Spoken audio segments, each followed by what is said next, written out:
रामचरण कहाँ है तू? शाहरुख ने कर दी जिंदगी की सबसे बड़ी गलती।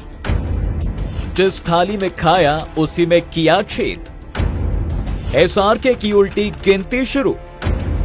एक झटके में हीरो से विलन बन गए किंग खान।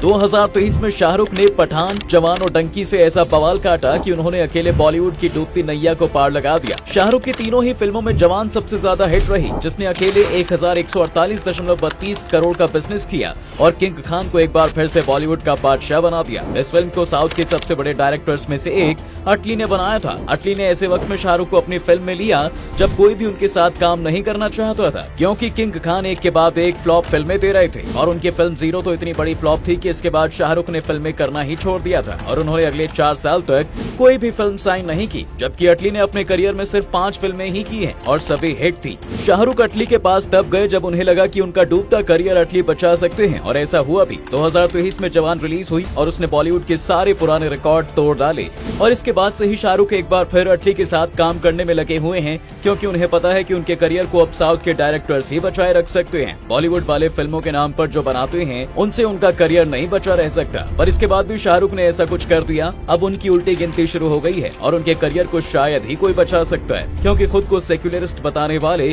किंग खान ने सक्सेस के नशे में अपने पैर पर खुद ही कुल्हाड़ी मार ली है। दरअसल किंग खान अपनी पूरी फैमिली के साथ गुजरात के जामनगर गए हुए थे, जहां इंडिया के सबसे रईस आदमी मुकेश अंबानी ने अपने सबसे छोटे बेटे अनंत अंबानी का प्री वेडिंग फंक्शन ऑर्गेनाइज किया हुआ था। इसमें दुनिया भर के बिजनेसमैन के साथ साथ बॉलीवुड के कई बड़े सितारे शामिल हुए थे। रामचरण भी इस फंक्शन में शामिल होने के लिए आए थे। फंक्शन के दूसरे दिन शाहरुख, सलमान और आमिर स्टेज पर परफॉर्मेंस दे रहे थे। तभी RRR फिल्म का सबसे फेमस सॉन्ग नाटू नाटू बजने लगा और नीता अंबानी के कहने पर शाहरुख ने रामचरण को भी इस गाने पर डांस करने के लिए बुलाया। रामचरण स्टेज से दूर थे और उन्हें आने में टाइम लग रहा था। तब शाहरुख ने गुस्से में माइक पर रामचरण को इडली वड़ा कहकर बुलाया। रामचरण कहाँ है तू?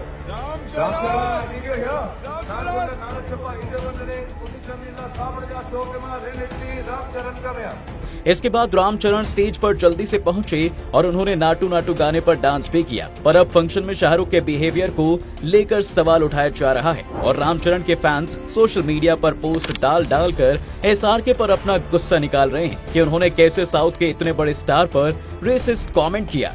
यहाँ तक कि इस इंसिडेंट के बाद रामचरण की makeup artist Zeba Hasan function छोड़कर ही चली गईं। साथ ही ज़ेबा ने अपने इंस्टाग्राम अकाउंट पर स्टोरी लगाकर शाहरुख को लेकर अपना गुस्सा जाहिर किया। ज़ेबा ने लिखा कि एक बड़े स्टार के साथ ऐसा किया जो बेहद अपमानजनक है। ज़ेबा के अलावा और भी लोग शाहरुख की इस हरकत पर उन्हें ट्रोल कर रहे हैं। एक यूजर ने सोशल मीडिया पर पोस्ट डालकर कहा कि एक साउथ इंडियन डायरेक्टर ने उनके करियर की सबसे बड़ी हिट दी और शाहरुख खान रामचरण को इडली कहकर दक्षिण भारतीयों के प्रति नस्लवादी व्यवहार कर रहे हैं। यहाँ तक कि बहुत से लोग शाहरुख को उनके इस बिहेवियर पर शर्म करने के लिए भी कह रहे हैं। वहीं शाहरुख की फैन आर्मी के लोग अब उनको सपोर्ट करने के लिए मैदान में आ गए हैं और वो शाहरुख को बचाने के लिए कह रहे हैं कि SRK ने रामचरण को बुलाने के लिए अपनी फिल्म रावण का डायलॉग बोला है और वो रामचरण की बेइज्जती नहीं कर रहे थे। लेकिन शाहरुख की फैन आर्मी अपने सुपरस्टार को डिफेंड करने के चक्कर में ये भूल गई कि फिल्म में शाहरुख खुद एक साउथ इंडियन बने थे।